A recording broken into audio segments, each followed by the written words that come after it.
One of technologies for soldering through-hole component is wave soldering, where we have a wave of molten solder for the board to pass through.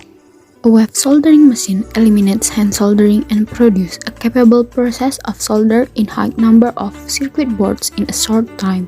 It also produces a high standard of solder joint which result in a reliable working circuit.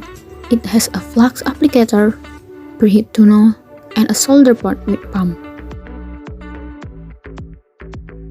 Before starting production, prepare your board by inserting the through-hole components on the board and then put the board on the conveyor.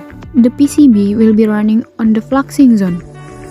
Fluxing helps to keep the circuit board clean by preventing the oxidation during the heating process. There are two methods of fluxing in wave soldering machine. First, on the video, there is foaming flux.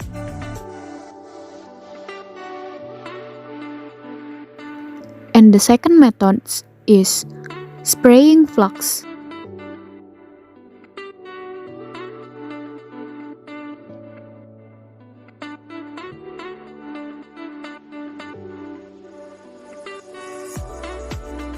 After running on fluxing zone, the board will be running on the preheat zone to prevent the board getting thermal shock. In this zone, the flux will be activated. The circuit board then moves through the solder wave tank. The tank contains molten solder which is formed into a traveling wave. The wave makes contact with the underneath of the circuit board, joining component pins to the tracks, producing an electrically efficient and permanent solder joint.